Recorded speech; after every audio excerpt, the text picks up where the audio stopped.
ഇതെല്ലാം കേൾക്കുമ്പോ MA baby CPM-ന്റെ കമന്റും പിന്നെ സതീശൻജിന്റെ കമന്റും പിന്നെ കോൺഗ്രസിന്റെ റോബർട്ട് വാഡ്ര ഇത് പറയുമ്പോൾ ഈ പാകിസ്ഥാനി ഭീകരവാദി ഇവിടെ വന്ന് ക്രൂരമായിട്ട് ഇന്ത്യൻ സിറ്റിസൺസിനെ കൊല്ലുമ്പോൾ അവര് എന്തിനാണ് ഇതിന് ചാടിത്തുള്ളി ന്യായീകരിക്കുന്നത്?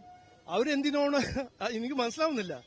അവര് എന്തുകൊണ്ട് പാകിസ്ഥാൻ വന്ന ടെററിസ്റ്റിനെ ഡിഫെൻഡ് ചെയ്യാൻ ഇറങ്ങുന്നത്? എന്താണ് അവരുടെ മോട്ടിവേഷൻ? എനിക്ക് മനസ്സിലാവുന്നില്ല. 4 ടെററിസ്റ്റ് അവിടുന്ന് വന്നു. ഒരു 26 പാവം എന്ന് പറഞ്ഞാൽ നിരപരാധിയായ ഇന്നസെന്റ് വിക്ടിംസ് അവിടെ സഞ്ചാരിക്കാൻ പോകുന്ന കുടുംബത്തിന് കൂടെ പോയ ഇന്ത്യൻസിനെ മതം ചോദിച്ച് കൊല്ലുമ്പോൾ ഇവര് വാഡ്രയും സതീശൻജിയും ബേബിജിയും എന്തിനാണ് ഇങ്ങനെ ന്യായീകരിക്കുന്നത്? അവരെ ഡിഫെൻഡ് ചെയ്യാൻ ഇവരെന്തിനാണ് ചാടിത്തുള്ളി ഇറങ്ങുന്നത്? അത് അവരോട് ചോദിക്കണം. എന്താണ് അവരുടെ മനസ്സിൽ? ഇങ്ങനെ പീഡന രാഷ്ട്രം ഈ ലെവലിൽ എത്തിയിരിക്കുന്നോ? അതുകൊണ്ട് അതിനെക്കുറിച്ച് എനിക്ക് വേറെ ഒന്നും പറയാനില്ല. ഇത് ഇന്ത്യ നരേന്ദ്രമോദിജിയും ഹോം മിനിസ്റ്റർ പറഞ്ഞ മാതിരി ഇതിന്റെ ഒരു മറുപടി കൊടുക്കും. അതിൽ ആർക്കും ഒരു സംശയം ഉണ്ടാവാൻ പാടില്ല. ഇവരിങ്ങനെ CPM ആണോ, റോബർട്ട് വാഡ്രയാണോ, സതീശൻജി ആണോ, അവര് എന്റെ ഒരു റിക്വസ്റ്റ്, ഈ പാകിസ്ഥാനി ടെററിസ്റ്റിനെ ന്യായീകരിക്കാൻ ഇറങ്ങരുത്. അവര് ചെയ്തത് തെറ്റാണ് എന്ന് മനസ്സിലാക്കി ഒരു യുണൈറ്റഡ് അഗേൻസ്റ്റ് ടെററിസം നമ്മൾക്ക് എല്ലാവർക്കും നിൽക്കണം. ശക്തമായി ഒറ്റക്കെട്ടായിട്ട് ഈ ടെററിസം എന്ന തെറ്റ് റെക്കഗ്നൈസ് ചെയ്തിട്ട് ഒറ്റക്കെട്ടായിട്ട് മുമ്പോട്ട് പോകണം.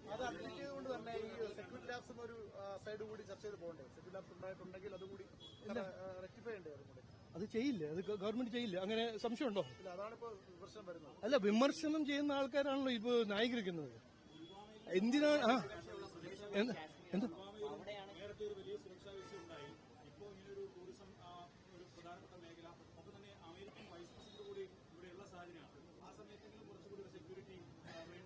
അല്ല, എന്റെ ഒരു അഭ്യർത്ഥന, നമ്മളെല്ലാവരും സെക്യൂരിറ്റി എക്സ്പേർട്ട് ആവേണ്ട ആവശ്യമില്ല. ഇതില് അവിടെ ജമ്മു ആൻഡ് കശ്മീരിൽ സെക്യൂരിറ്റി നോക്കുന്നത് ഏറ്റവും കഴിവുള്ള പ്രൊഫഷണൽ ആർമിക്കാരും ജമ്മു ആൻഡ് കശ്മീർ പോലീസും BSF-ഉം CRPF ആണ്. അപ്പൊ ഇവിടെ ഇരുന്ന് അത് സതീശൻജി ആണോ, റോബർട്ട് വാഡ്രയാണോ, MA ബേബി ആണോ, അവര് അങ്ങനെ ഒരു സെക്യൂരിറ്റി എക്സ്പേർട്ട് ആണെങ്കിൽ അവിടെ പോയി പ്രതികരിക്കുക, അവിടെ പോയി പ്രവർത്തിക്കുക. അങ്ങനെ ഞാൻ യൂണിഫോം കൊടുക്കാൻ തയ്യാറാണ്. അവിടെ പോയി ചെയ്യട്ടെ. അപ്പൊ ഇവിടെ ഇരുന്ന് എക്സ്പേർട്ടീസ് ഇങ്ങനെ TV നോക്കി എയർ കണ്ടീഷൻ റൂമിലിരുന്ന് എക്സ്പെർട്ട് ആവാൻ എനിക്ക് തോന്നുന്നു, എന്റെ ഒരു റിക്വസ്റ്റ്, അത് ചെയ്യണ്ട. അവിടെ എത്രയോ സോൾജേഴ്സും പോലീസുകാരും അവരെ ലൈഫിൽ റിസ്ക് ഇട്ടിട്ടാണ് ജനങ്ങളെ അവിടെ പ്രൊട്ടക്ട് ചെയ്യുന്നത്.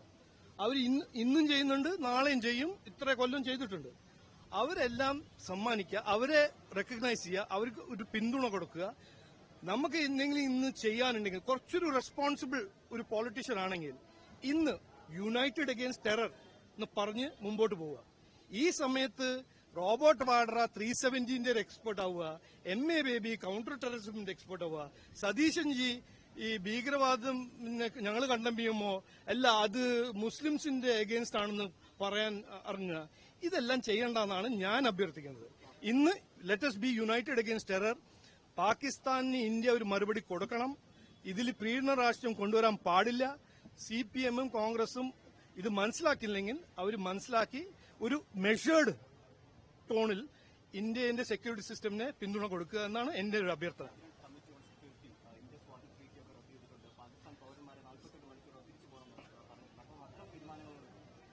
അല്ല, ഇതെല്ലാം ഹിന്ദിയിൽ പറഞ്ഞ മാതിരി ഇതൊരു ട്രെയിലർ അല്ലേ, ഇപ്പൊ തുടങ്ങിയതല്ലേ. ഇന്ത്യ അങ്ങനെ വിടില്ല. ഇങ്ങനെ നിരപരാധിയായ ഒരു സാധാരണക്കാരനെ ഇങ്ങനെ ക്രൂരമായി കൊല്ലുന്നത് അങ്ങനെ ഞങ്ങൾ വിടില്ല. ഞാനിപ്പോ സർക്കാരിലല്ല, എന്നാലും എനിക്ക് 100% കോൺഫിഡൻസ് ഉണ്ട് നമ്മുടെ പ്രൈം മിനിസ്റ്ററും ഹോം മിനിസ്റ്ററും നമ്മുടെ സെക്യൂരിറ്റി സിസ്റ്റം ഇതിനൊരു നല്ല മറുപടി കൊടുക്കും. പാകിസ്ഥാന് ഇതിന്റെ ഒരു ആൻസർ കിട്ടും എന്ന് എനിക്ക് 100% വിശ്വാസമുണ്ട്.